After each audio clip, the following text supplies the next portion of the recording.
Viewer discretion is advised. To me, Christians push away Christians. And here are people worried about, like, I don't know, atheists or other religions. The people inside the church, we push each other away. Mandate. Welcome to Mandate, where we navigate fresh perspectives and nothing's off the table. Tonight's guest is originally from Mount Roskill, but now lives in the 275 Māngere in Tāmaki Makaurau. He is an exciting talent, and also the man is a musician extraordinaire. He's just released 2 singles, I Need Somebody and also Let's Dance. And the man describes himself as a jukebox of soul, funk, gospel, R&B, and also a bit of reggae and, what else? Reggae and pop, yes, reggae and pop. And so the man also says that music is what he does, but is also who he is. And so please, somebody help me to give this guy a round of applause. The man himself, the incredible Matt Nanai. Wow. What an introduction, eh? What comes after that? A prayer. Let's hold hands. Yeah. Well, thanks for having me, man. Appreciate it. I've been watching you guys on Insta for a little bit and see what you guys have done, and it's amazing to be a part of this platform and what you guys have set out to do for men, I guess. Hey. Yeah, thanks. Awesome. Yeah, thanks. Awesome. Hey, Matt, just off the bat, because I know because I want us to dive into a real kind of deep and meaningful conversation as well. Yeah. But also, man, you're doing some amazing work. Just the singles, I Need Somebody and also Let's Dance. Bro, I love the vibe, I love the 80s vibe. And so, bro, tell us, fill us in what's been going on and the work that you've been putting in, bro. Cool. Yeah, COVID hit, obviously, for everyone, and it just gave me some time to work on my passion, what I love to do, and that obviously is music. And from then on, I've just been creating music, writing songs, and then just trying to figure out what I want to do with music, because that was always a tough one for me. Which lane to go? Like, would I want to go to R&B or soul or pop? And I figured out at the end of COVID that it was pop.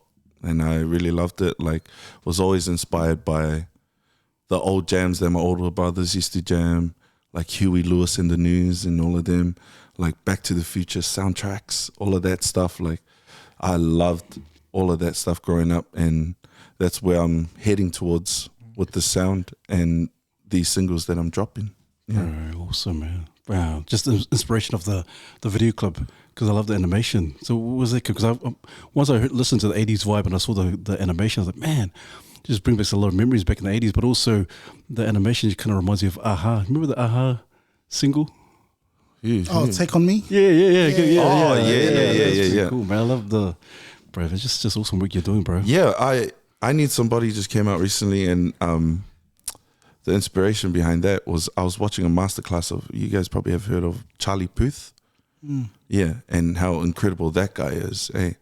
And he inspired me by, like, because I was kind of stuck on writing music, because you know how for musicians, we always either start by writing lyrics or write the chords first on the guitar or piano. But then I wasn't finding the inspiration. Like, I was just writing songs that had no meaning to me, that made me feel like I loved it by the end of writing it. But Charlie Puth was like, why not find a sound and write towards the sound? What does the sound make you feel, or how does it make you feel? Where does it make your imagination go? So one night I was hanging out in the garage with Lonnie Javier and Nate Dowson, and I was just going through Logic, a program, and I was just going through all these different types of sounds. Then I came over this sound and I just played it once, and it just reminded me of the VHS back in the day. Mm-hmm. You know how it just always goes when you put it in, and then it goes, hey, right? Yeah. And like all the time, like, guilty. I had a tape like that back in the day when I was young, and it was Care Bears. It was just animated, hey, and like that's what gave me the inspiration. And then from there, I wrote a song like I Need Somebody is about, you want to give your partner or your other half the world, hey, You want to do the best, but you can't really. Hey, like people always say, oh, I'll give you the stars, I'll give you the moon. So I thought, because I can't do it physically, I'll just do an animation of it, and create it in that sense. So that's how I wrote I Need Somebody, and that's how that came. Yeah. Me being a superhero, I look exactly like the video clip. Yeah. How dare you laugh? But that's Awesome, awesome. And speaking of the video clip, who did the animation? Because it's amazing. It's like a comic book come to life. Articulate is Walese. These are all Otara boys. Samson, Rambo, and Murphy. So I never met the guys ever. I've never met them till this day. Oh wow! Yeah. Wow. Oh, I met Walese at a function, but it was just a high and by real quick. But I loved their stuff on Instagram. This Articulate guy, and he was doing all that State of Origin cartoon work and all that stuff. Like when they score the try and then Thor comes and all that. Like they were doing all those cool animations. So I asked him, I was like, man, do you reckon you can do like a mini animation movie for my song? And he was like, I've never done it before. These guys, like, and so him and his team got together, and obviously I didn't set my standard high because I haven't seen anyone do it here. Man, when they sent it back, or when they sent it back, I was just like, what the heck? That's cool. Like these guys are crazy. And just to know that there's poly talent in that scene, like they can do that stuff, that I'm just hopeful that it opens a door for like those guys will just see that they can have animation and music videos, and that we have dudes here that can do that, especially poly boys, like, and these guys are from Otara, they're like, Otara hard, whatever that is, No, I'm from Linfield, bro. But yeah, those guys did it, and man, so blessed, so grateful. Shout out to those guys for making it happen, man. With the sound and the lane that you've chosen, was it really hard for you to pick that lane, especially when the majority of like Pacific sound sort of goes down either hip hop or R&B? Was it hard for you to like sort of go against the grain? Before, yes. I try to write, like, because music is a wave. It comes in waves, all seasons. Like you get a wave of like drill music or trap, and there's all sorts of different things. And for ages, I was trying to figure out. But one point in my life, I felt like I had to give back to God. So I thought to do a gospel EP. I wrote heaps of gospel songs, but I didn't release it just because I wasn't happy with how it was. But then I saw all of my friends, they do all these festivals and stuff, and they get recognized, but they're all done R&B and hip-hop and all of that. But it wasn't hard for me because I loved what I did. And 80s and pop was always it. I introduced pop to a lot of my boys, got them to listen to certain things, and they look at me a little bit different, like, hey. And then they fell in love with it. You really can't nail something on the head if you don't understand it. Some people shy away from pop because it's cheesy and all that, but you got to understand the algorithm of it. We are algorithm. Don't tell me to spell it. All of that stuff, and that's one thing that I've always lived by, that I will never dog something if I don't understand it. Whoa, that just opened the door. If I understand it, then I'll dog it. Nah.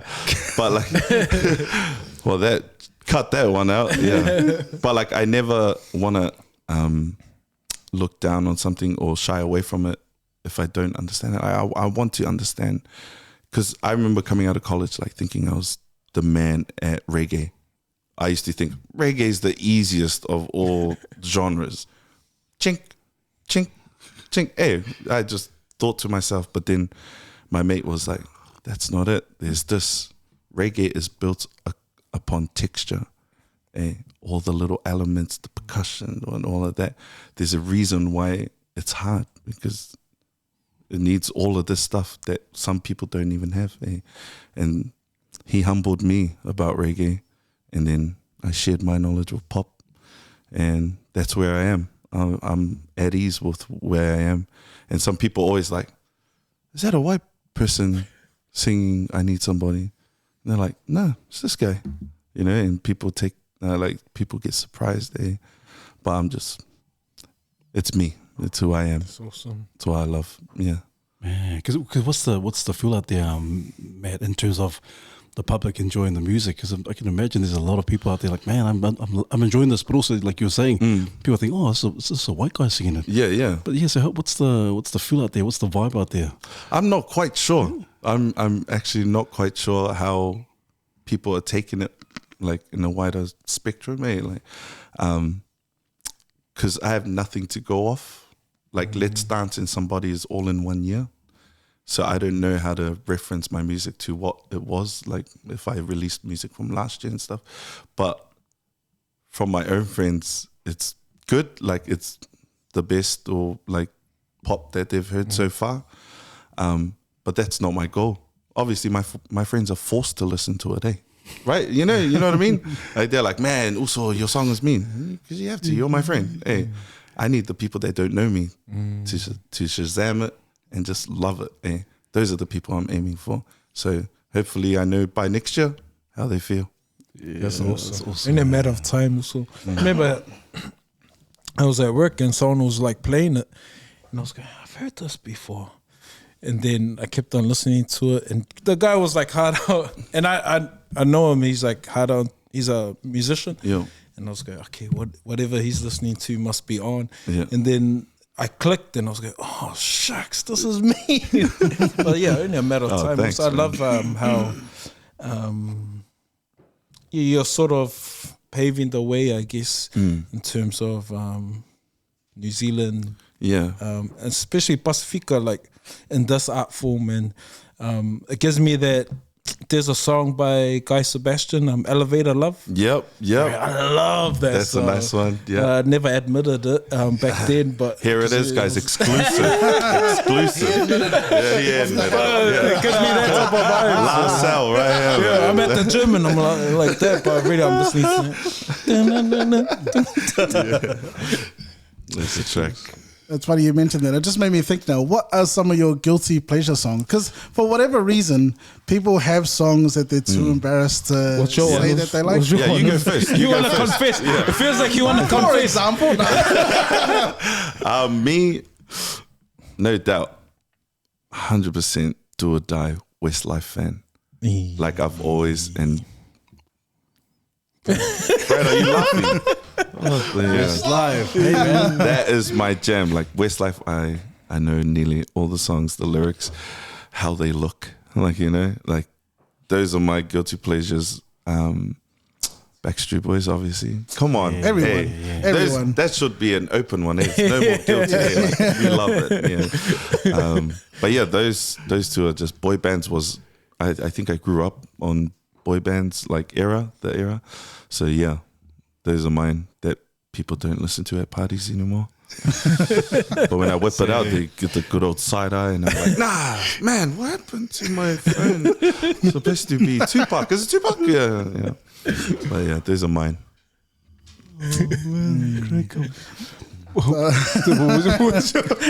We're going round now. I was going to ask Pete, what's your guilty pleasure? Yeah, Caroline's right there. Caroline, can you step out for a bit? But yeah, you're right. There's obviously the Backstreet Boys, and then you got the Venga. Was it Venga Boys? Damn, Venga Boys. That's still Venga. popping now. I feel like I always hear it in the hood. People still popping in the hood, still banging. So the hood. What's your one? What's yours? Joe's. be honest. Trying to think. New kids on the block. No, everyone loves NSYNC and Spice Girls and whatever whatever Bam Bam walks out on. Oh yeah. Yeah. Oh, It's not a guilty. What are we saying? guilty pleasure songs. Yeah. But something that I sort of appreciate now is because I went to the Sole Mio concert. Bro, I'm a massive fan now. They are on. You weren't before? No, because I didn't really you follow didn't really them. listen and to it. Yeah. we got free tickets. I was like, was dragged my feet. But then, man, just the whole time I was sitting there, I forgot what I would like. No, it's good. It's all good. But man, yeah, shucks. We'd love to have those guys next. But today's all about. Nah, all good. We can cut it here. Shout out to Solomeo for crashing my party. Bro, one of the boys from Solimio went to Kids as well. I'm not a Kidsley boy. Remember? I'm from Roscoe. I don't know the South Auckland stuff. Yeah. CA all day. But I studied with Moses in uni, and he was one of my closest friends, Sam Allen. Like, they were boys, and they lived in town together. They sounded wrong. But yeah. And that's how I got to know Moses really well. And when they ventured off to do their own thing, and man, as Charles was saying, they're amazing, eh? On a whole different level as well. Yeah. Okay. Like worldwide, like those guys. Yeah. To be sinus. And I was Thanks. curious about, you mentioned something before about, when you were creating the video clip for your latest song, about how you're wanting to do something different, like no one had done it before in New Zealand. Yeah. I was curious about, was there like a sort of internal dialogue? Like, was there an internal dilemma about, do you sort of go with what's trendy, or do you create something really original that just... I think, as I was saying before, like, you know how it's in waves, I try to ride the wave, but this just wasn't me. Like, and so I don't run with the trend. I just do what's true to myself. And as cliche as it is what it is for me. And like, I don't know how to ride that wave. That's why. I think that's why I am unhappy with it. Because, there's certain people that can do that stuff, and I'm not one of them.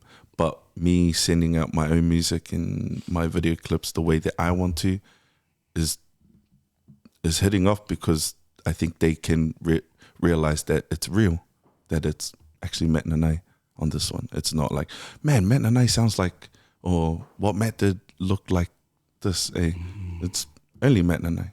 Wow. Limited. Yeah. But there's true, Matt, because it is quite original, and I love the fact that you just yourself, like you're saying, it's just being you. I think it's easy for other artists to go, you know what, I'll just take a little bit of this, a little bit of that, and I kind of fuse it together, and this is my new sound. Yeah. But like you're saying, because not too many people think, like you said, not too many people in this day and age are like, 80s. You think going back to the 80s pop music. Yeah, everyone's kind of into right now into the drill. Yeah. Obviously, you got the rap and all that kind of stuff, and you got R&B. But bro, just for you to just kind of go on a limb. Was it a limb? Was it just like this is who I am? Yeah, this is me. I think because I've witnessed it, like through some of my friends, like they drop music, but I know who they are. Like like I was like, hey, do you do that? And it doesn't quite pop off. And I've done that myself as well. Like I tried to do the gospel thing, but it just didn't hit because maybe my faith or my walk wasn't right. Like, like certain aspects of my life was just not hitting it with these music. But for me, a lot of people are like, man, you're different.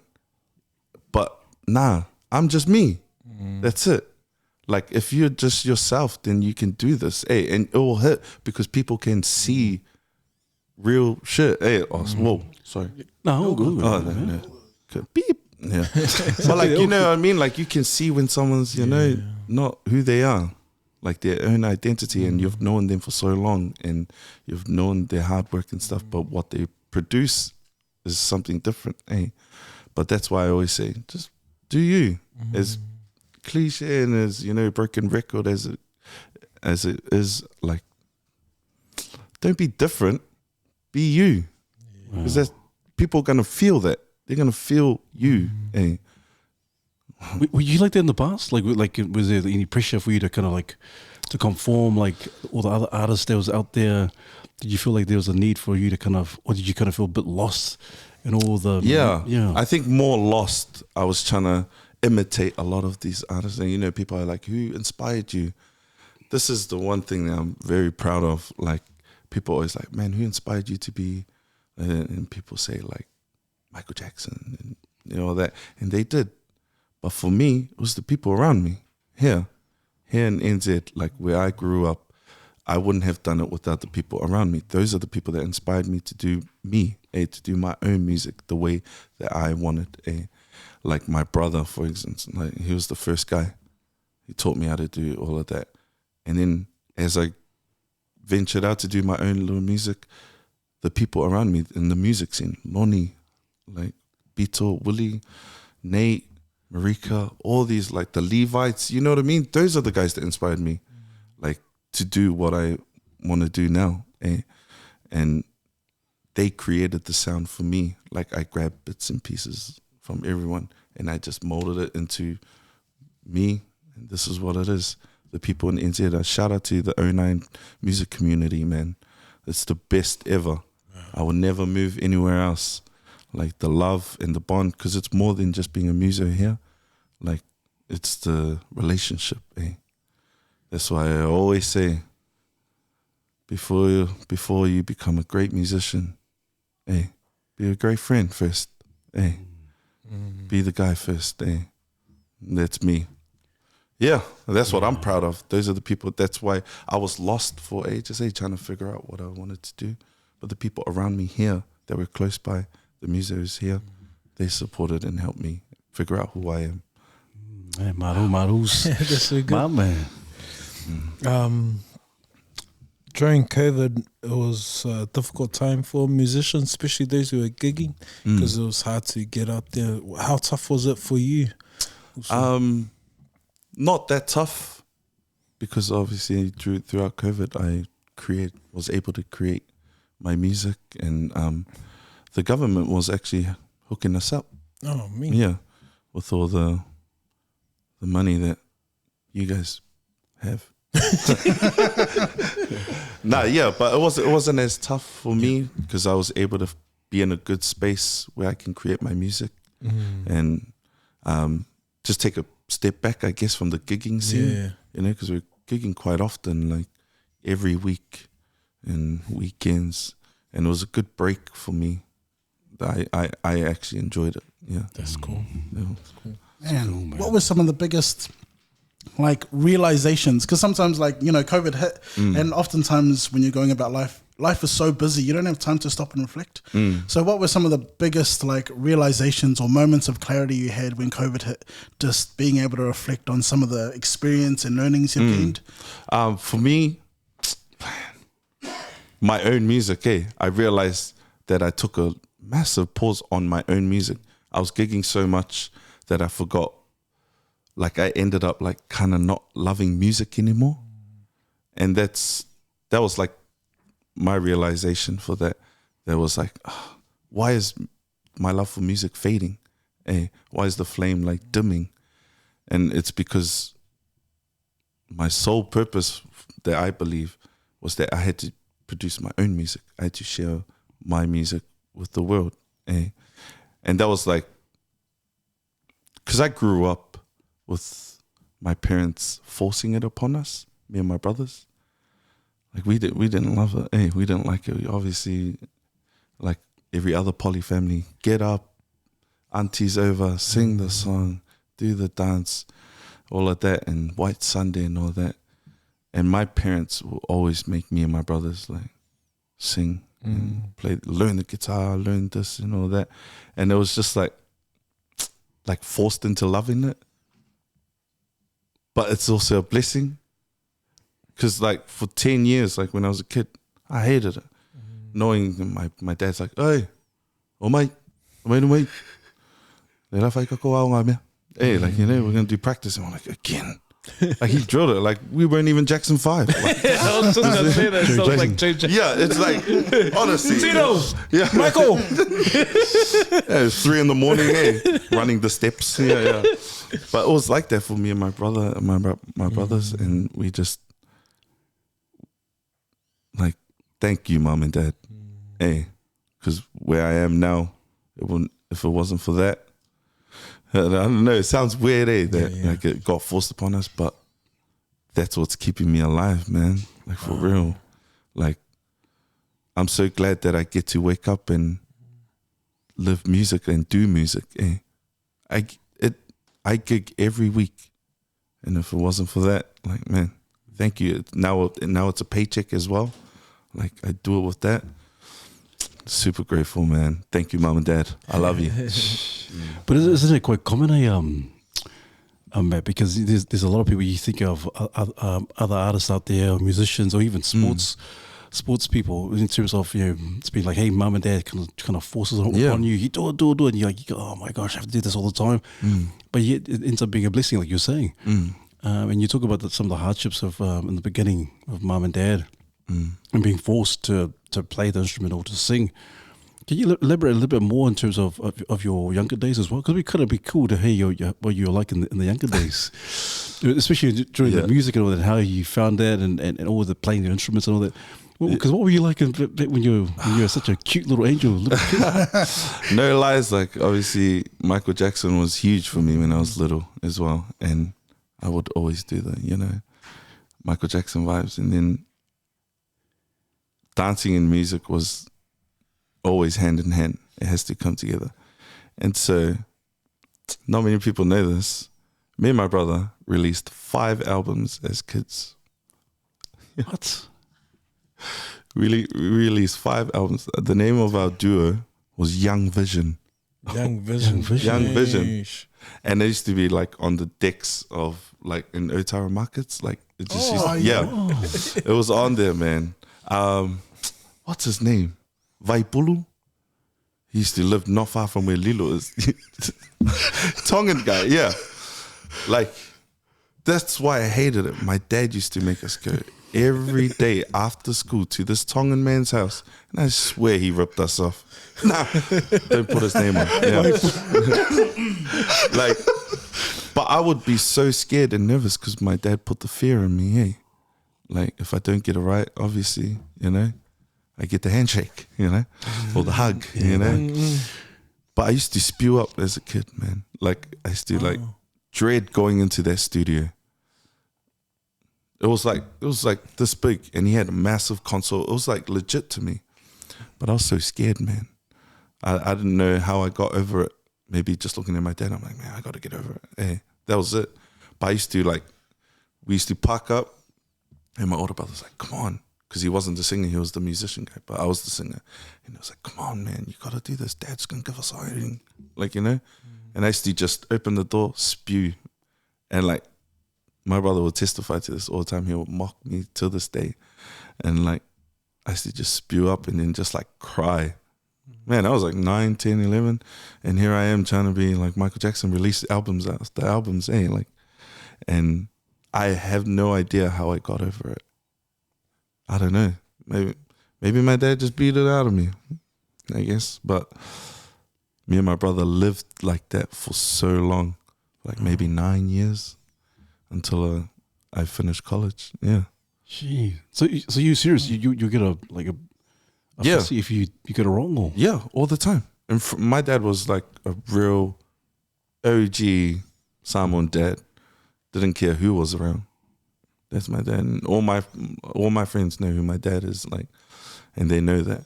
My dad will come to rehearsals like this day, and he'll smack the boys. He'll just walk like, Dale, and they're like, hey, Dad. And he's like, hey. And then I'm just like, and the boys are like, yeah, I'll say that. And I'm like, bro, what the? Like, that's how OG my dad is. Like, yo, he is that guy. But like, all the boys loved him, and I appreciate it. Like, thank you, boys. But he was that guy for me and my brother growing up. Jeez. Damn. What made, like, I'm assuming it's like a cultural thing. Was it religious, or what made your dad the way he was? Or what influenced your dad, I guess, to be the man that he was / is? Shucks, I don't know. I think in his eyes, to me and my brother, he wanted the best from us. And I think he saw that it was through music, and he wanted us to do really, really well, that he put a lot of pressure on us. And just drilled it in us and put the fear in us. And I don't know, right now, I'm grateful for that. Straight up. Like, as I know, harsh and dark it may seem, if it wasn't for that, I'm telling you straight, if it wasn't for that, I wouldn't be as confident as I am right now. As, hey, like, I'm so, like, I never get nervous, man. Anymore. Oh, I got nervous just recently, though. But, like, I've played 10 years at a bar. Never nervous. I just jump on stage. I just do it. Do a show. Be a character. All of that. Jeez. I was nervous. I opened up for Troy Kingy. Shout out to Troy Kingy. Just recently. And I've never been so nervous. Like, that took me back to when I was a kid. No lies. Wow. Outside of stage, I was dressed up in my 80s outfit. I had fur coat, massive macho man glasses, curly hair, and I was doing my thing. And then the boys walked on stage. And this is because it's my own music. Man, I was scared. I was like at the back. Like my boys saw me and they were just like, that's not Matt.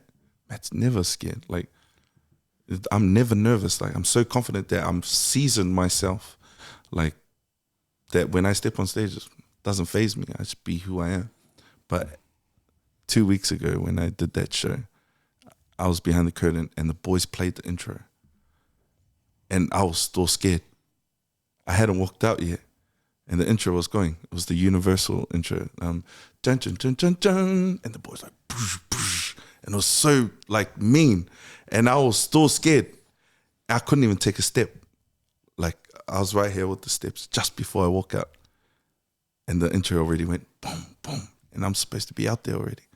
Man, I couldn't even take a step. I was super, super nervous. And it just reminded me of when I was a kid, man. Just always afraid to just step into that studio. But once I did, bang, alter ego. I felt like it came over me. Yeah. It just went away, knowing that when I looked out on to the stage and I saw my boys and they looked at me, they're like, come on. You know, that reassurance that you're the man. Hey, it just all went away. And that was the only time that I've been nervous, like, since my music career. Thank you, Dad. And the boys. No, that's cool. But how much is it in terms of, you said alter ego? How much of that kind of plays in with your confidence when you kind of go on stage? You know, I can imagine people just go up, and then all of a sudden there's a switch button. So is that kind of like throughout the whole concert, or do you just kind of like stop, or the kind of switch goes off once you're off stage? I think I just figured it out. No lies, on that day. Like, because this is my first time doing a show with my own music. Yeah. Like, all the covers and stuff is obviously other people's music. And I can be, you know, silly on stage and all of that, but it's not my own music. I don't know how, but I think I figured it out. Like, when I stepped out, the alter ego, I don't even know if it is. I just like pushed it down. I pushed all that nerves down and I just walked out and I was just like, this is who I am. Like, it's not a switch for me. I think who I am off stage is the same on stage. Because when people, this is the funniest part. I walked out and all my friends were there. This is how you know they're my friends. I walked out and I was like, boom, boom. I put my hands out like that. They started laughing. Just because they know that's Matt Nanai. Like, that's our friend and he's the funny guy, or like he just jokes around all the time. And in my head, I'm like, cheer for me. In my head, when I walk out, I want people to go, oh, yo. I walked out, they're like, hey, you know what I mean? And that's how I know that I'm the same person outside and in here. So I don't know if I can switch it on or off, or it's just who I am. Just who you are. Yeah. Oh. Was that during that song, or during the first time performing that song, or were you always like that? And Yeah. when you're performing covers and stuff. Yeah, I'm always like this when I perform covers. Okay, cool. But it was just the nerves thing The that nerves, kicked yeah. in. I think it was just my very first show, and I didn't know how it was gonna go. Like, you know, like I had only 2 rehearsals because all my boys were gigging other places. They're super busy and stuff like that. And so, like, I don't know, maybe it's preparation, I guess, for myself as well. Like, not the band, just me personally, how I'm gonna deliver my songs. Because John Mayer says it the best. Don't release a song if you don't know how to play it live. Have you seen many artists that like release bangers of a song, then they perform it live? It's just trash. Hey, like, I know that I can be a testament to that too. Like, when I butchered some of my songs on that day, but he said, if you can't play it live, don't release the music, because that's what people go after. Hey, after you release the track, they want to hear it live, and if you're gonna not perform it and up to its standard, then don't release it. That's me. I'm just sorry. Also, I don't want to sound like a psychologist or dig up stuff that not there. But like, how do you not get like? Are there times that you feel triggered from like your upbringing, in terms of how your dad used to take you into these studios, and you're not too sure what the change was, like what made you love the music? Did you like block it away, or do you think you've dealt with it? Or I think I've dealt with it as many polys have through humour. Hey, you know, you just live like that. Hey, and I think that's why I'm like this as well. My dad was a funny guy too. He was an orator, like, and you know, the way he speaks and delivers himself and holds himself. I think that's how I got over it. I always, when a joke comes my way from my brothers and they always mock me and tease me like that, I just withstand it. Hey, like, so ever since then, it hasn't come to me. Cool. I think because I've already learned how to stand on my 2 feet and face it, with no armor, like for real, like with no guard up or anything like that. I just know how to take it, and I think polys are good at this.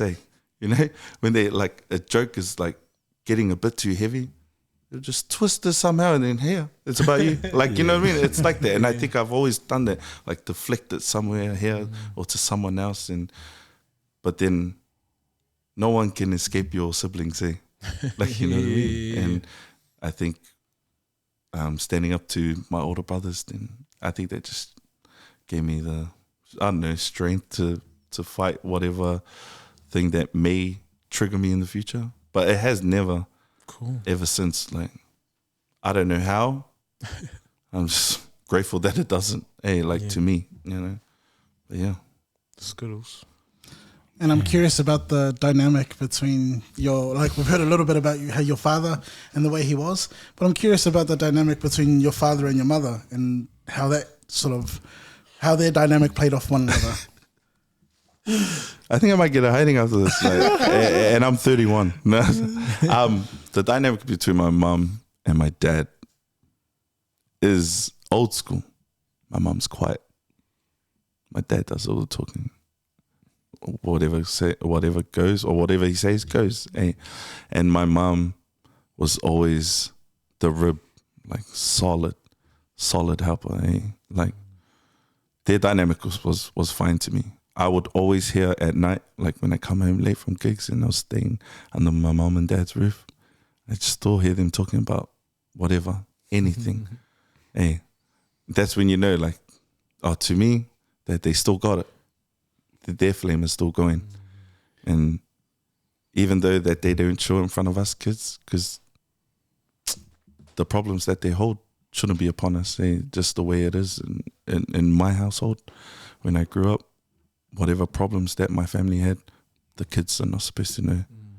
We shield them from that, And to know that every time I came home late and they're in their room talking, laughing, but when they come out, my mom's like, and my dad's like, oh yeah. Like, you know, it's made me sane, I guess, or, you know, it's real wholesome to know that is still going on in my household, or between my parents. Yeah, so that's the dynamic. It's like real OG. Mom's quiet, dad's loud, And then only in our house where my mom can just be who she wants to be, but in front of other people, it's just the way it is. Old school, real old school, my parents, yeah. And how's the dynamic between you and Sera? Me and Sera, my wife's a bit dominant. Might divorce her. Sera balances me out because obviously I'm a bit of a joker. Sera, every time, like I'm in the line for a wedding or anything, like she's like, "Come here, hun." I was like, "Yeah." She's like, "Don't make this day about you, please." We had a wedding on the weekend recently, and obviously I was saying a speech. She looked at me. She was like, "Don't make it about you, please, please." Don't make it about-" She just knows who I am. Hey, so to me, she balances me out. You know, It's cool. she like puts my feet back down. Hey, relax, relax. I know the real you at home. Hey, like, you know.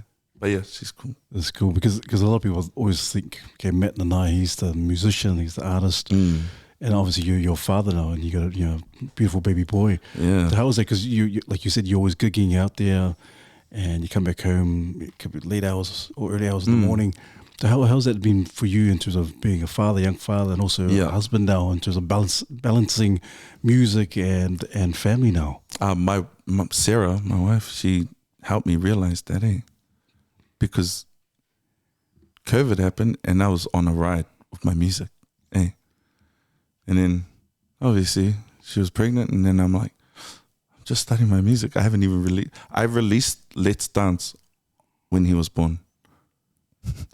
Like, it wasn't supposed to. Like, I don't know. It's not even like fate or anything like that.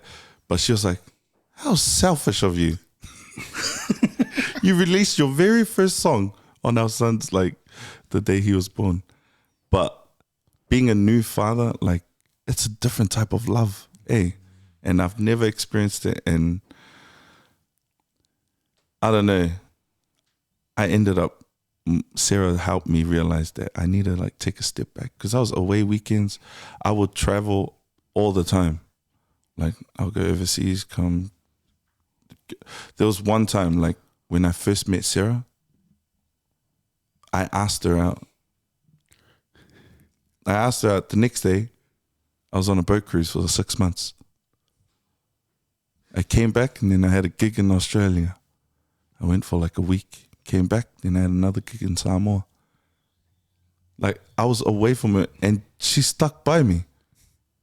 I asked her the night before I left, and we hung out. And that's when I knew, like, I don't know, this is real. Hey, this woman actually cares about me, and it's not even about my music. She's sticking around to see who I really am. Hey, and then when Noah came along, my little boy, like, I had to realize that too, you know? He shouldn't have to wait around for me to come home. I should be home every time, and I've had my time to do music as well. And my wife reassuring me that I still can. It's just another blessing. That's me. You know, because obviously it's not easy. And me being a first-time parent, trying to figure it out, it ain't easy for me. And with her support, I think that's what's important, If you ever get married or your wife, find someone that will support your passion and support you through your dreams, and knowing that I can do the same for her. And now for our little boy, that we can both do it, and I can be around to do it. Not trying to live my Jay-Z life and your fruit curly. Yeah, my fruit and my macho man. Yeah. Sorry, I always have to end off with like a little joke. Sorry. Oh, no. I'm so cool. Sorry. It's just a habit. Sorry. Bro, man. So when, because when was that, Matt? Because you said Sera kind of waited for you, bro. You just, she must have known straight from the bat, like off the bat, like, bro, this guy's special, man. Yeah, I think she still denies it to this day. It was when we were on Ruthless, bro. You know, and I saw her, and I was like, man, this girl's, it's an apple of my eye. Yeah, she gives me a little feeling. Hey, so I saw her, And obviously she was seeing someone and I was seeing someone too. But I'm that guy. No, I didn't. Don't ever. No. So what's Charles, come on. You're that guy. Yeah. So remember when we went, the crew went out to R&B Jam Night? That's right, yeah. In Australia. Yeah, and I saw her and I knew she was seeing someone and she knew I was seeing someone. And I just go, Sera. She looks at me and she says, Sera, she just has that resting face, She just looks like she's angry at life. Yeah, that's my wife. Yeah, love you. But I saw her and I was like, you don't look happy. That's what you said to her. No lies. Ask her. I was like, you don't look happy at all. And she's like, you're acting like you can make me happy.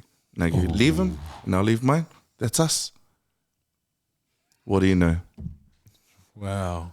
That's a movie. That's it. Wow. That's a movie. Wow. And I live like that. Hey, do you guys do that? Like wherever you guys walk and like you just feel like you're in a movie or like you want to do something like in Jamin. Dude, my sentence hasn't even finished. What being the? careful. Yeah. He's being careful. Wait.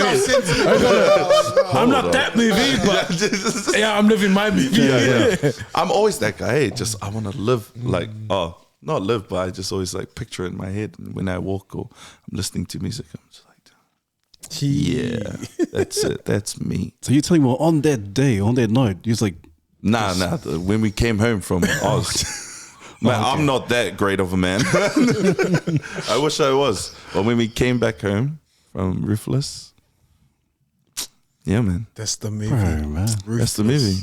She left him. Ruthless. I left mine. Because I remember, We left together. Because I remember she was with someone else. And I didn't know you were with someone else. Can't wait for the comments to come. But man, I didn't even know that, Matt, because I think, man, when you came back, and obviously we got some other couples that kind of ended up coming together. Oh, okay. Are we putting that out? Okay. But I was saying, but bro, I had no idea. I had no clue that you and Sera. And then when I found out, I was like, bro, man, Yeah. something, the man's just some magic or something. Man. Yeah, I do. I think I do. Not one to my own horn, but honk honk. I think a lot of people be waiting for the next production because it sounds like it's a good matchmaking. Spread the gospel, is it? Yeah, it's the music director. Go forth and multiply, they say. my man. Sticky colour. Just, I know we'll come back to music, but outside of music and outside of your family, what does Matt do? 9 to 5. 9 to 5? Yeah, I'm at Kinsley Intermediate, and I've always loved to work with kids. Like, I've always loved to share what I didn't have as a child, and which is music, obviously. Oh, shucks, we ended up 360 to music. To kids, and I just do that during the day, and I chill at home with family, but outside of that, hanging out with the boys just keeps me, level-headed. Eh? I need that in my life, like for real. Like, that's why I said earlier on, the 09 community, like the Musos, man, there's nothing like it. I will shout from the mountaintops like how great the community of musicians here, and because it's every time we catch up, it's never about music. Hey, we either play some ball or we play some touch or we just have a feed and gain weight together, but we just talk about anything. Hey, whatever the boys are going through or something small, like we figure it out together. And I'm glad that I can have that outside of my household, like like that I have a group of good friends, and there's heaps of us that we can be able to share whatever we have here, or whatever the problems, or even share the good things, like the successes and all of that. And it's one thing that we have in our group is to always champion each other. That's mean. And that's one huge thing that the boys always have in common, that every time we see each other, we all have different gigs. For some reason, at the end of the night, we end up in the same place. We just end up like, where are you? Oh, we'll meet here at Abner's or whatever. We all end up together. someone's gigging in town, someone's down the line, they on their way back from Hamilton or whatever. We all end up at the same place. Just recently, 09 session happened at in town. It was like the R&B, and everyone had different gigs. We all ended up in the car park, like not even drinking. We just to chat. Like that's how great it is, and that's the things that I do outside of my household, or my time with my family. Like the things that I do outside is that, to catch up with the boys and share whatever. Yeah, that's cool. Because that's important space to have, and not many people have it in terms of like their brotherhood or their trusting circle. Yeah, and it sounds like, you know, being able to, hey, that's not just music, but I want to be me. I want to celebrate. I want to share some of my burdens, and is that what it's like? Yeah, it is. It's a place where we can be vulnerable, but we can also be champs, at the same time, man. That's sicky. Yeah, and we always leave, like, you know, like say goodbye for like 5 hours, man. Hey, and we all know we got families at home. Hey, and our phones are going off. Where are you? Where are you from our partners? But we still hang around there, and it's because it's a beautiful place to be. The space. It's the space that we can do all that stuff. We can be vulnerable. We can be champs. We can be doubtful. You know, we can be confused, but we can all figure it out together. You know, and it's not even music, man. It's life. Yeah. We can figure out music at rehearsal, but we can figure out life together here, wherever we are. Man, I'm curious about You're always curious. I'm always curious. The same way life is an adventure. I'm curious always, man. Are there any sort of other avenues you'd like to explore? Perhaps ones that you haven't had a chance to gauge or try? Any other ambitions out there? I always tell my wife, I reckon I can be a good actor. 100%. 100%. I see what you did there. 102%. There's no enough percent. But I honestly feel like, I don't know. Some people are like, man, Matt's cocky. But I'm just real confident. Like I really believe in myself. Man, acting, man. I think I'll be good. But I don't think I'll get it because I'm a 10. You know what I mean? I'm too scotch for the thing. But yeah, that's one ambition that I really want to do. And I've always felt like I can be a good, I don't know, motivational speaker to musos. Like I've always wanted that.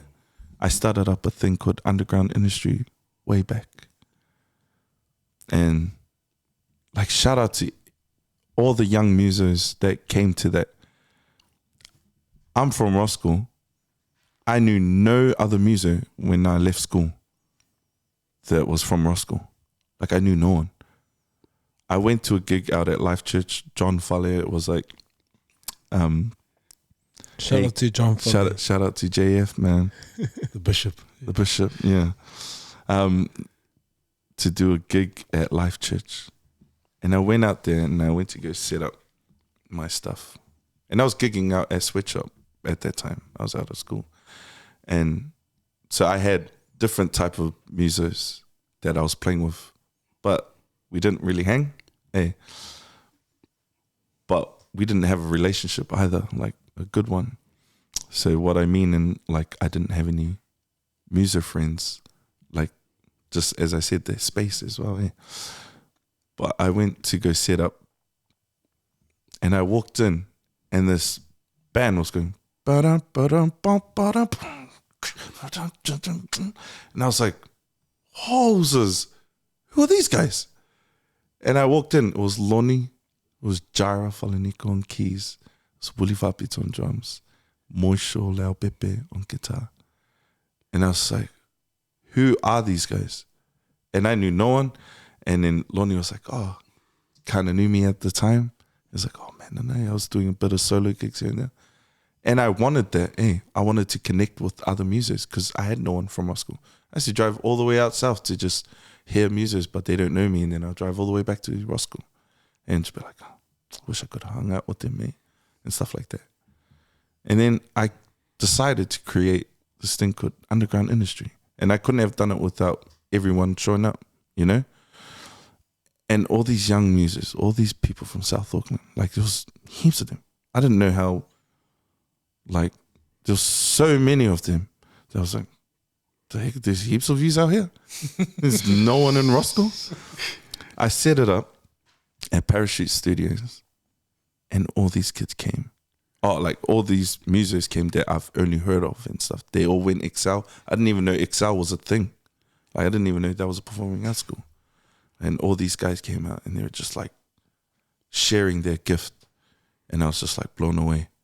And then a school van rocks up. Tangaroa kids. Moira. Do you know Moira? Oh, you know Moira, eh? Aneru? She teaches at TC. Or was it? Yeah, TC. Well, she's a music teacher there. And at the time, this was 2014, man. And a school van comes up. And all these kids with their uniform just rocks up. It's like 9 o'clock at night. School night. And then I was like, oh. I remember Snapchat was the thing. And it was like, and these kids walk up. And we're in a segment. I always do the segment at the end. It's called Shout. Like, you know, the black gospel music, like, and, you know, black people. And it's a thing for drummers and people to solo over. Like, to just, you know, just release, say, like, this kid, his name's Alcid.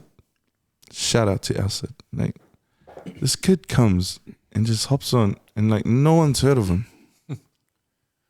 And I swear, on that night, like, he sassed everyone there. And I'm not even trying to be like, you know, well, what do they call it? Like, I'm not even trying to make him like sound as more than amazing. There, he was freaking amazing, and he sassed everyone up. And I looked at all the drummers like, "Are you all right?" Wow, right? And then I shifted it over to Manukau Equippers South because it needed a bigger space. This white kid comes all the way from North Shore. He's heard about it. He comes with his Filipino friend. He hops on the drums. And then he sasses everyone. And I don't know these people. Like, I don't know any of these kids. And I've built this relationship with them. That white guy, his name is Elijah White. He plays with me now. He plays in my band. Or like, not my band, but the band that we play every Friday night at Switch Up. He's the drummer. And that's how I met him. Like, I created that space because I had no one, like, in this field of music. And I wanted to connect with them. And now all these young kids, that kid, Al said he plays with TJ Tautua. TJ's freaking amazing too. Like, all these kids, the purpose was that there is a life for church musos to earn money doing music. I'm not trying to take you out of church. Man, we learn everything from church. But I'm telling you that there's a space for you out here that where you can, you know, get a paycheck and like use your gifts to, like, I don't know, build your successes and your accolades or whatever. Some of those kids came to those jam nights. The keyboardist, Dulos, he plays for Sammy J now. That was the goal, to let them know that there's underground shut down like fast because everyone was busy. Everyone had gigs. The purpose was fulfilled. And I had connections. And I was grateful for that. Yeah, man. Jeez, bro. That's cool. Bro. Would you re-establish that also? Yes, I am thinking of, like, I'm planning to. For the next generation. Yeah, for the next gen. Because I swear, you know, Instagram is a thing. Like, you know, and you see all this talent. You see whatever. Some of these young kids, and I swear, like, I'm being super honest, I was never as good as that. Like, I wasn't even that good at that age. Like, I wasn't. Like, no matter what platform I am, I promise, like, I trust me when I say this. Some people get it twisted that it's only the young people that can look up to us. Man, to me, I can look up to you even if you're younger than me. Because there's something that you can do that I can't. There's things that I can that you can't. What's the point in holding it in? Share it with me. That's cool. Share it with me, bro. And that's what underground was. Share it with each other. Like, Jamin probably didn't know how to play something on the bass or something like that, but I know someone that can help you. They're in underground.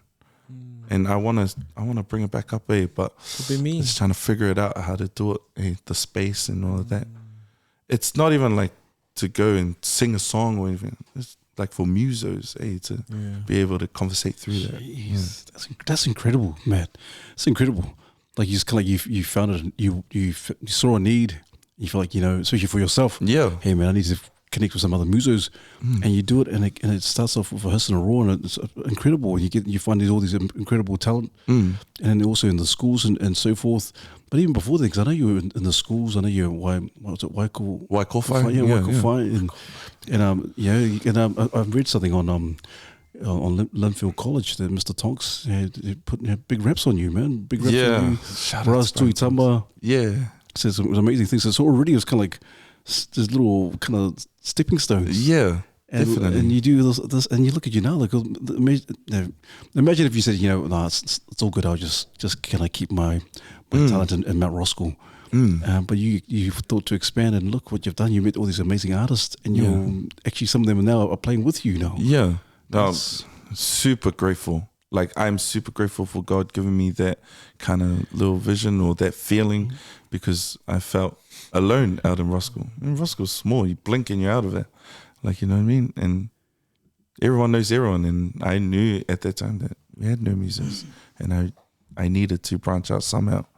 And this being the avenue is super grateful, man. Amazing, man. Amazing stories. Yeah, that's awesome. On the topic of gifts, it's sort of sounds like music's turned you into a bit of an entrepreneur in the music field, like turning your talent into business and like a vocational pathway.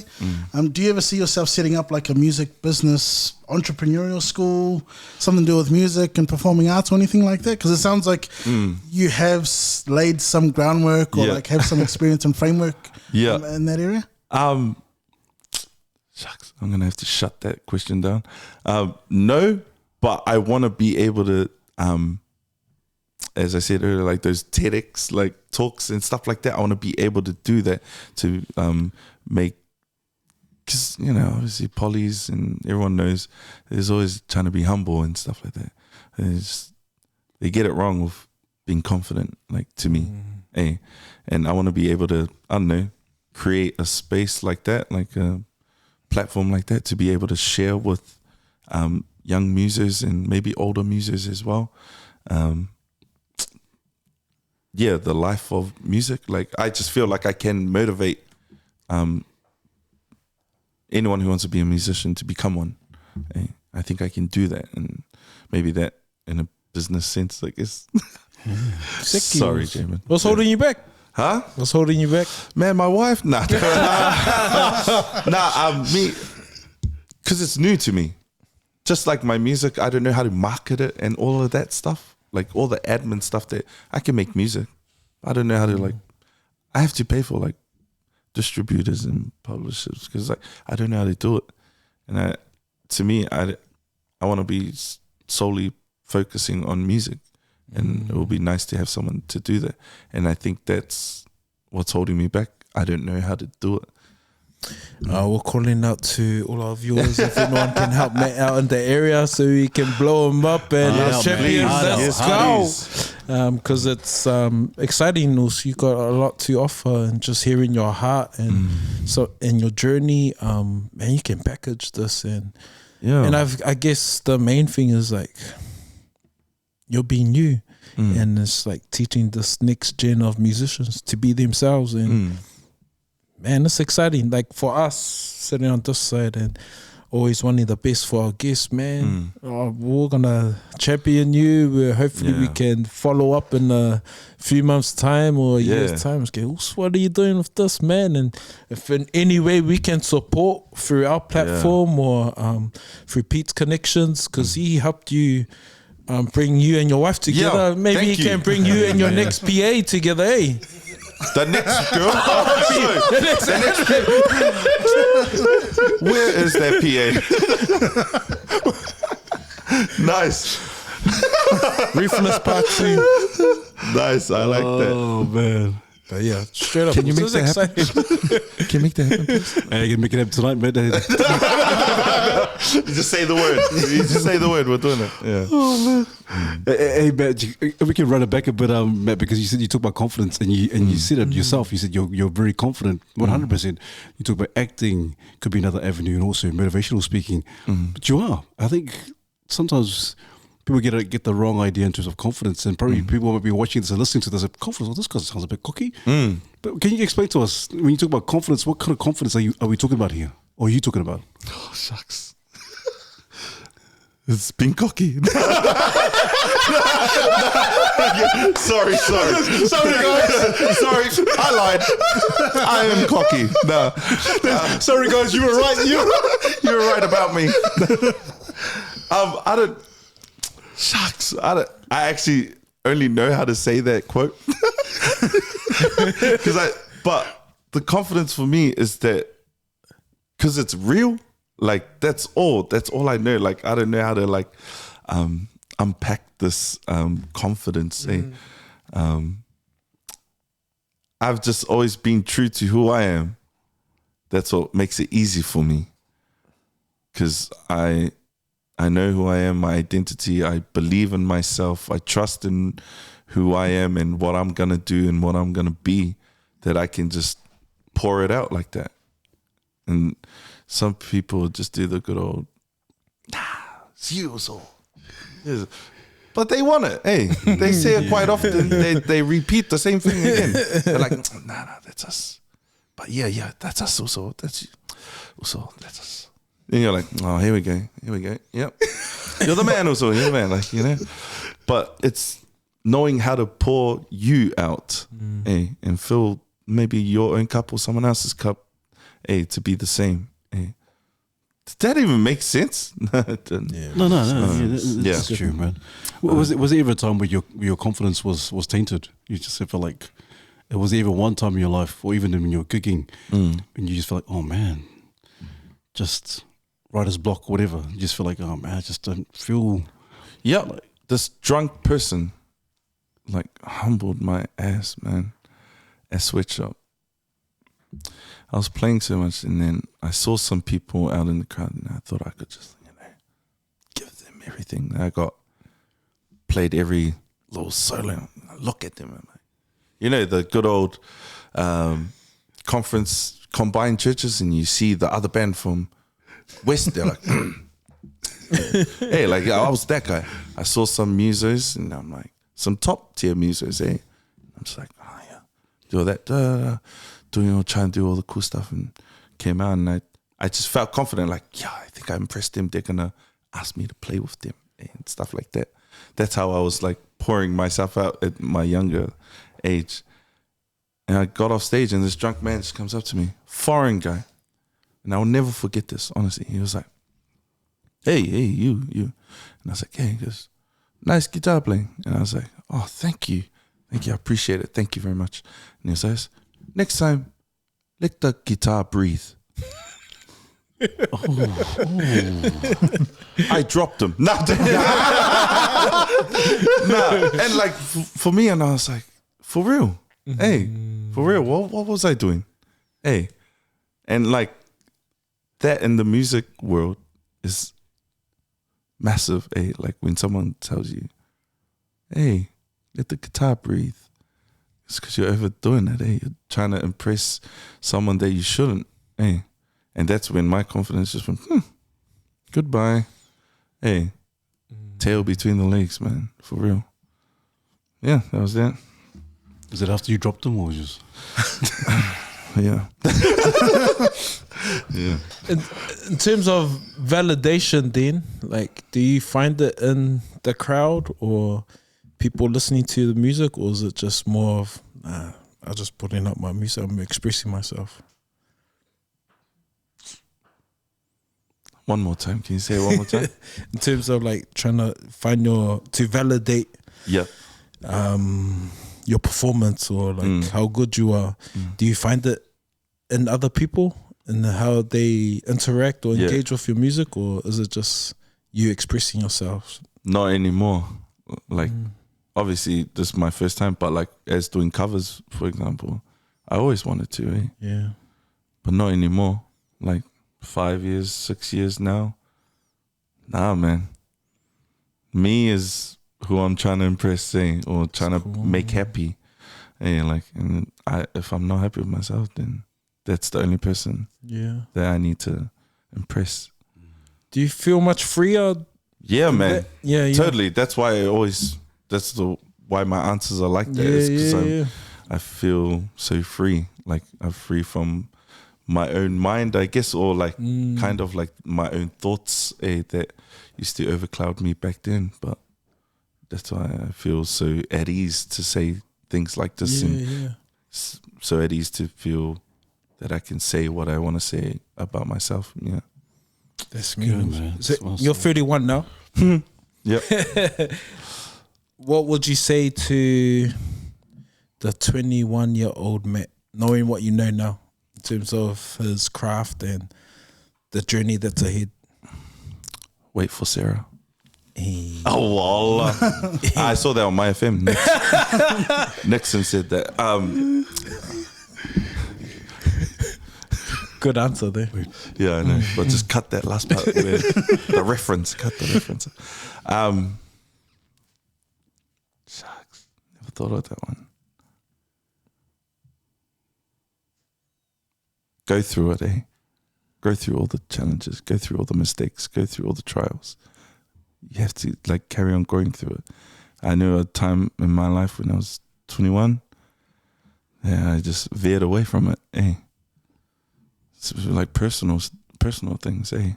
Like, you know, my love life at the time, my music wasn't good enough for anyone, eh? But you have to go through it, eh? Weather the storm to get to where you are now. Because I didn't, eh? Because I didn't at the time. I wish I did, because it would have made me even more stronger, knowledgeable, more educated in whatever my life was, eh, at the time. Yeah. And it's interesting. And just thinking about, you know, you mentioned the community, the music community.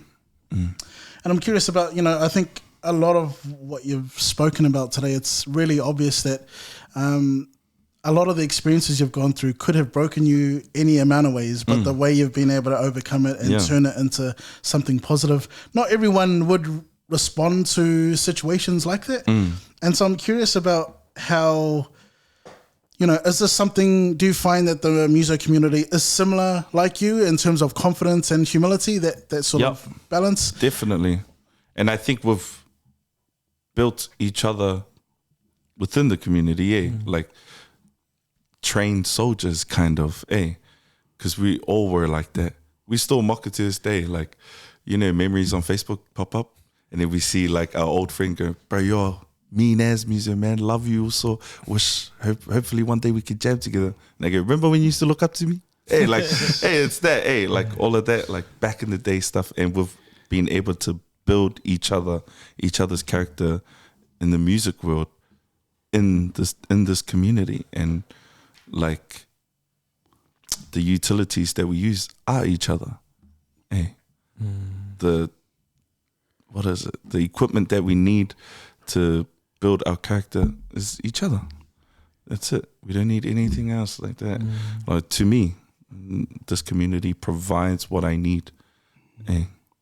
And it's interesting because, you know, you mentioned being able to build each other, but obviously when you're trying to help people, you can't fight their battles for them. And like, you know, when you're talking about humility, and sometimes you see people that are talented and an opportunity is right there and you're like, you know, you want to push them, and occasionally you might nudge them, but at the end of the day, it's, you know, that's their journey to overcome that. It has to be them. That's why we build. Hey, you can't. Obviously, as you were saying, that we can't fight it for them, but that's why we build each other here. So the day comes that you know how to step out there Obviously, I didn't step out on my show like that, but that's how, because we've built each other, we've built each other's character, everything, confidence, all of that within this community, that when you venture out to do your own, you know how to stand, because I've trained how to do it, you know? That's my way of figuring it. That's cool. Isn't it interesting? I'm just thinking about how your experience with your father as a kid, like he built confidence in you in a different way, but you've found ways to build it differently with your Muso mates now. Yeah. It's just interesting to compare and contrast like those two different, both successful ways to build someone, but different approaches, different strengths and weaknesses, I suppose. But what can you say about like those two different styles of building a person? I think cultural wise, is a heavy impact there.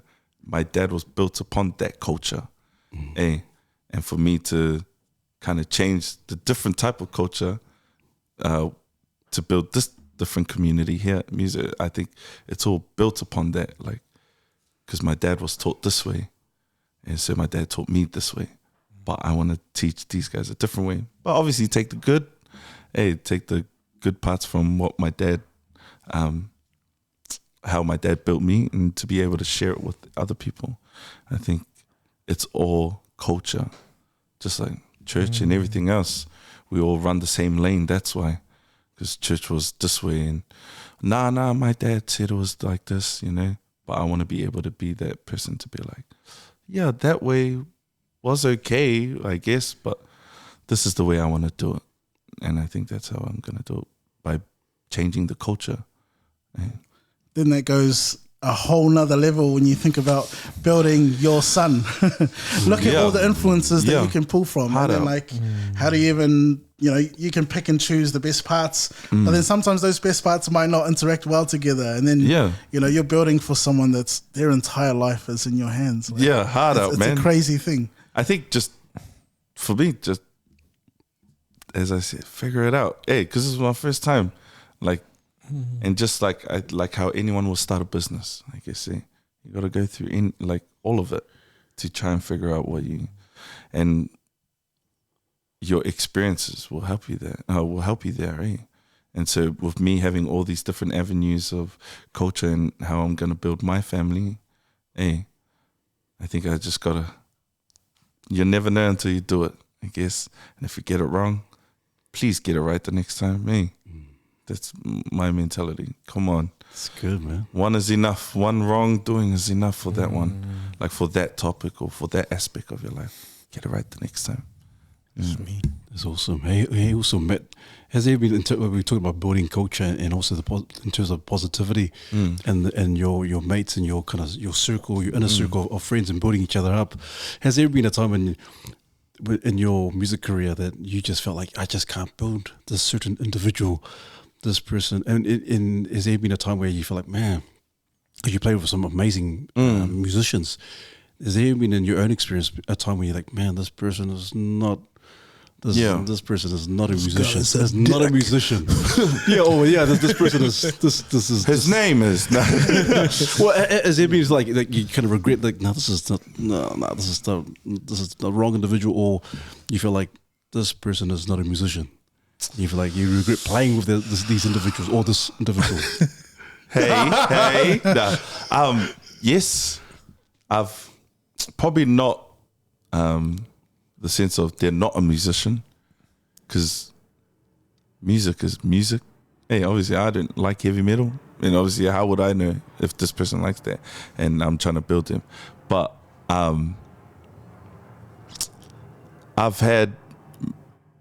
we've all had those friends, has-beens, Everyone, I kid you not, everyone's got that one person that'll be like, but that guy would have sassed Dan Carter. Like everyone has that friend. I have that. I have so many blessed musos, like friends that are just not in the scene, and it's their own doing because, not their own doing. 50% of them, wow, how did I get that accurate? Is their parents are pastors, and their parents are heavy in the church, and obviously playing in the world is a big no-no. And my parents were heavy churchgoers, I had to escape from my room to go watch some people play. But then my dad was like, I see my son happy. But it's always contradicting because you have to make God happy, like in that sense. And so a lot of great musos are not doing it out here in the world because their parents don't let them. And that's where I can't push that barrier. That's where I can't nudge them. Like, because remember, underground was for that, to let musos know that outside you can get a paycheck out here, and you can provide for your mum and dad, or you can provide for your little family. But in the culture sense, I can't nudge that, because at first you obey your parents no matter what, and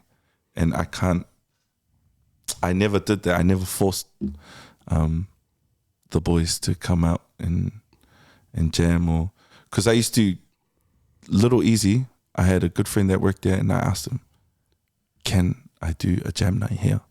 And he was like, yeah. And I was like, but it's young musicians. It's like, yo, like just to open up, a door for these young musicians to just come play out and get a feel of what it's like. Majority of them didn't come because Wednesday is prayer night, and that's one thing that I can't touch. I will never touch that. Like, I will never get in the way of someone trying to disobey their parent. A lot of the boys now, their parents have gone over that. Their hurdle, they've gone over it somehow. They maybe see that their child's happiness is more important. That's wrong, Then God's like, not like that, but like to see their child happy is, I don't know, gonna make them happy, I guess. And a lot of them have overcome it from all of us, this community, being there to support them. And a lot of them haven't because they're afraid, because their parents like are heavy in church. So yes, I have found it hard to get someone out to do music and stuff like that. A lot of the parents that have like overcome that hurdle, we see them at our gigs. And we're like, hey, mom and dad. And they're like, hey, man, you guys are awesome. Like, and it's reassuring like that. And it's a blessing to hear the parents say that to young musicians, because in the church sense, music being played out in the world is not the tahi.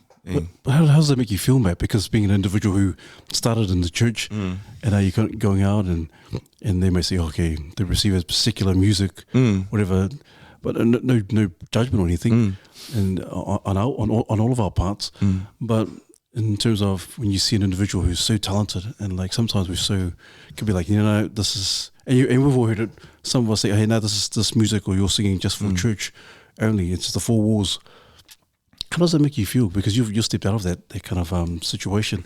How does it make you feel when you see individuals who are in the church? You're like, oh man, I want to go and use my talent outside of the four walls. How does it make you feel inside? Like, man, since you said, I can't really just kind of force them. Yeah. But what is your views? And when you kind of say your honest views and say, oh man, for those individuals.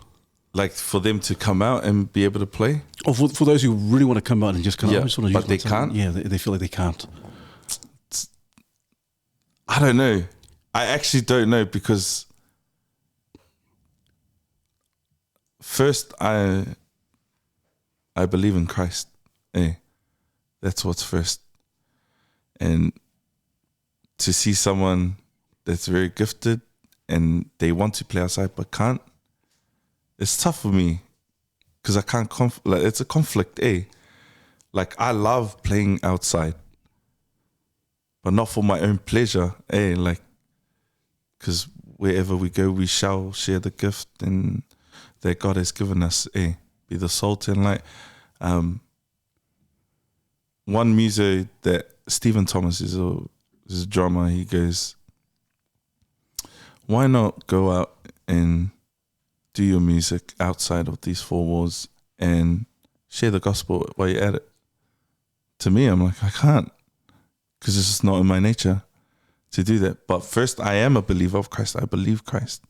So when people can't come out, How am I supposed to feel? Hey.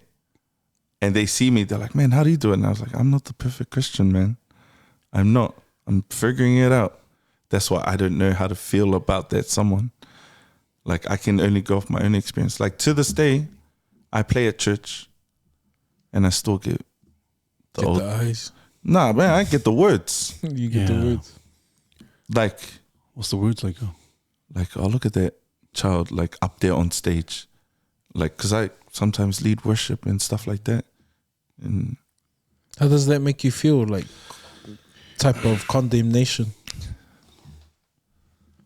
It was tough for me. Like the feeling that I got at the start was like, hey. To me, Christians push away Christians. And here people worry about, like, I don't know, atheists or other religions. The people inside the church, like, to me, honestly, growing up like church every week, we push each other away. We push each other further away from Christ, like, because of our own actions. Cast the first stone, man. For real. If you haven't done anything wrong, cast the first stone. I dare you. And to hear a lot of church members, like, I can only speak from my experience, like, they literally dogged me in front of people and in front of me.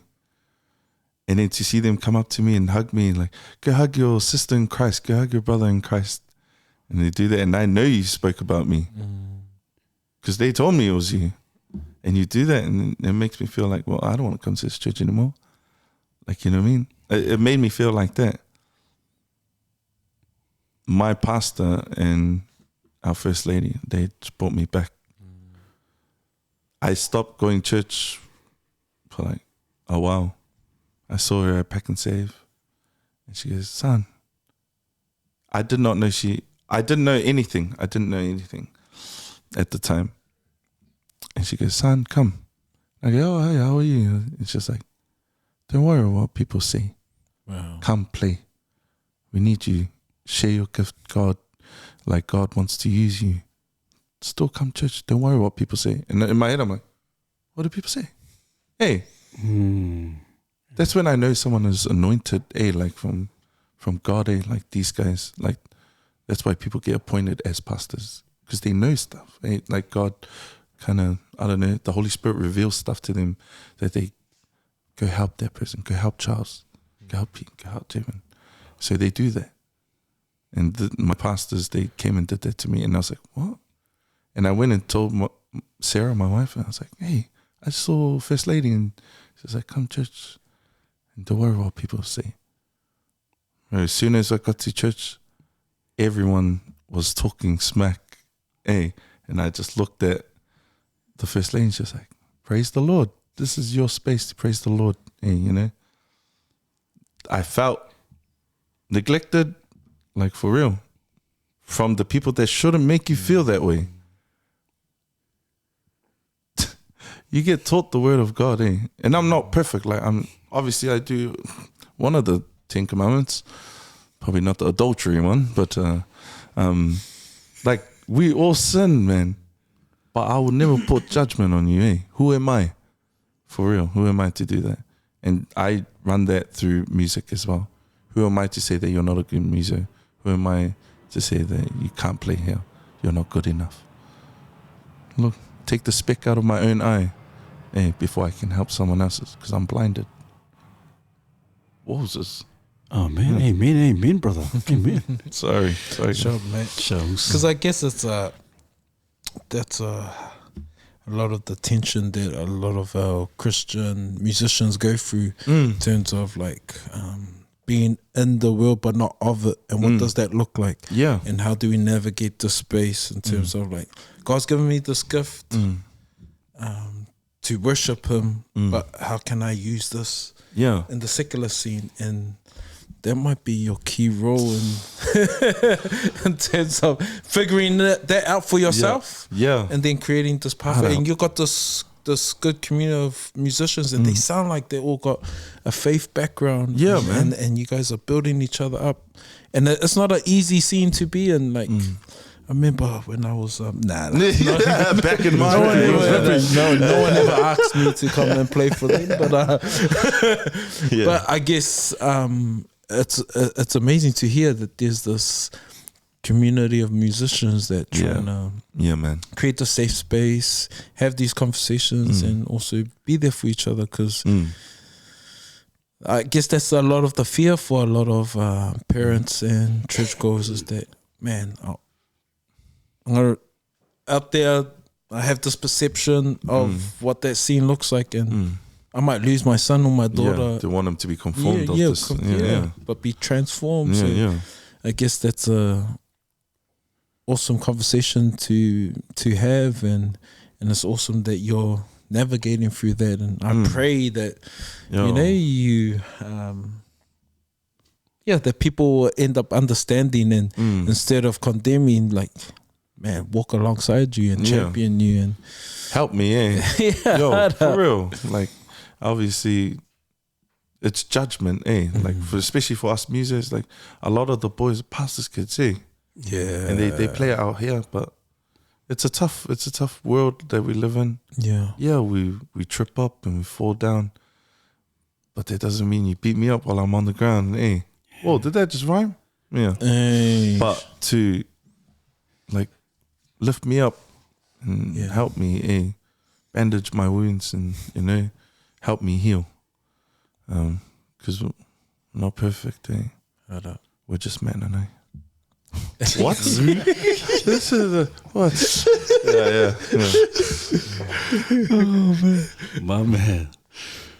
And I'm curious about He's curious I'm again. always curious. Sorry, I've only just realized that's my sentence starter now. Sheesh, habits. Are there any analogies for life that you can share with our men that might be watching from your music? An analogy for life that comes from your music that you could share with our men? Nope. No one. Analogies is not my thing. Hey, nah, I actually don't. I am so sorry, Jamin. I got an analogy for you. Yeah, but you can see it make the it way up. I want, Clark Kent, Superman. With your undies. We're undies. Hey. Oh no. I'm just gonna be honest. I'm real bad with analogies. I just Any pills of wisdom? Any pills of wisdom? You guys squeezed me out. Nah, I just don't. Whatever I said, make sure you grab something from what I said throughout this podcast. There's always gems out there. We just gotta find them. Figure out how to find them. Yeah. What? No, that was a gem, bro. I didn't even know. That's a gem. I was just thinking of Crash Bandicoot right there. Hey, that's an analogy. All the boxes are question marks, man. You never know if you're gonna get 5 apples or 10. Next thing you know, ooga booga. That's an analogy right there. Ooga booga. Ooga booga. Yeah. Well, what's his name? The guy? You guys play Crash Bandicoot? I forgot his name. Yeah. I don't know the main Crash. guy in Crash. Is that a Crash? No, the ooga booga thing. Oh, I don't know. Oh, yeah. That's the ooga booga thing. It goes around. Ooga booga. And also, listen, I know that kind of segment was a bit of a sensitive one, but also we want to get back there. I'm not going to get back there. I'm not running back there. Sorry, but I think if anything, also, they can't deny your drive. In terms of inspiring other people. And I think if anything, if those who are listening and watching, they may be in the same exact situation as you, like, man, I want to step out, I want to do this, and I want to do it for God, and get outside and sing. And I think you're bringing forth a lot of hope. Yeah, I think I have to figure it out myself first. If I know how to do it, if I had it on the head, then I can be able to share it as easy as I can. Like I'm willing to just try and figure it out with my wife right next to me to figure out how to do this. you know, being a Christian, being a Muso, being out there in the world, trying to be the salt and light, with my wife next to me supporting me. If I figure out how to do it right in God's eyes and in God's way as well, then honestly, I'll be here next sharing it, you know. I'll be here testifying how to do it. I'll pour out my heart, and whatever my challenges were, I'll share it with you all once I figure it out. Man, please do. They're awesome. Any other gems, guys? Any other just probing questions? while we're on the topic in terms of like, there was a stage in your, not career, but in your journey where you felt you wrote all these gospel music and you weren't able to release it, and it sounded like there was probably a self-condemnation, like I didn't live up to the standard of what this Christian, what it should be, and I don't know if you felt like it wasn't glorifying God or felt fake. Like, would you return there, or is it something that you revisit? I've thought about it, because obviously you're right, like self-condemnation, it wasn't right in God's eyes, as I say, which I figured that out, and that's why I didn't release it. Like, there's only a handful of my friends that know this, that I have these songs, and they're always like, why? When are you going to release those? We're waiting for the gospel track. Stuff this. I need somebody and let's dance. Like, and I think they know that part of me as well is the real me. That's why they keep asking for it. That's why they keep knocking on the door for those tracks. I think I came to terms with that. Those are my testimony music, my songs. So wherever I want to share, I will share one of my songs, and that's my walk. One of my favorite songs that I love to share with all my testimonies, and that's "My God Never Rests." I ended up in the world and doing whatever, doing all the bads and whatever the world comes with. I did it all, but I just knew that my God never rests. He was always there. He watched over me, powerful. Looked over me. And it all stemmed from my mum. I walked home late from a gig. She was just on her knees in her room. I just went to, give her cash. Got money for the gig. And the room was dark, and I can just hear her on her knees praying for me. No matter how old I get and all of that, and please protect my son. Make sure he comes home every time. And that song, "My God Never Rests," stems from that. And I think that's how I came to terms that these songs are my testimony. And whenever I want to pour out my heart, share, this is the, accessory of that, Yeah. That's powerful. Thanks. That's mean also. Shucks, that's the type of music that's needed, because there's a lot of people that feeling that tension of that, man, I'm not perfect, but Lord, you're perfect. And you continue to use me, you continue to pour out your grace, and I pray that you feel you continue and be confident that, man, that this music is you expressing yourself, and if anything makes you feel a bit more easier, Snoop Dogg did a gospel. Wow. Thanks. That's gangster. What a reference, At least say Kirk Franklin or something like that. DMX had a prayer on every album he yeah. had, and he was a perfect example that wasn't perfect. Yeah. But man, he was expressing us, and he knew that God always had his back. So I'm sorry, I don't know why we thought Mace that was there as well, right? Mace. Yeah, That's right. Mace, he's amazing. But yeah, short also. I appreciate that, yo. Man, awesome. Curious. Man. I just want to give props, bro. I think it's thanks, really cool. Just to acknowledge and not compromise on the things that you believe in. I think a lot of us. That's nice. A lot of us. I like that. Yeah. A lot of us, I think, can find ourselves in positions where we start to maybe not deny our beliefs, but like we'll put it in the back because we Yeah. feel like it'll hold us back from opportunities. Yeah.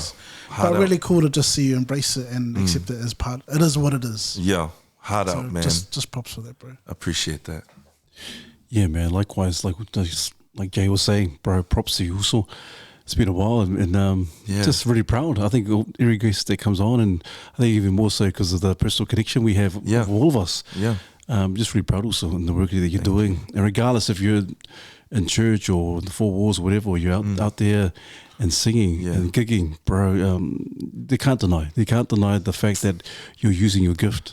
Appreciate it. And like Jay was saying, that you don't compromise, and you're true to yourself. And you're true to yourself, but you're also authentic, and you do stand. You stand on your convictions, even if you're saying, "Hey, I'm trying to figure things out."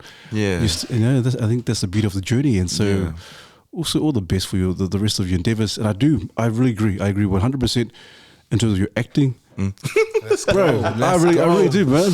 Thank you. I really believe you're acting because you're quite witty. You're very fast and humorous in terms of your wit, and how you express yourself. And so it's been a privilege, been a real pleasure having you also. Thank you, man. Likewise, thank you for creating a platform where we, can share this, because I haven't spoken like this in so long.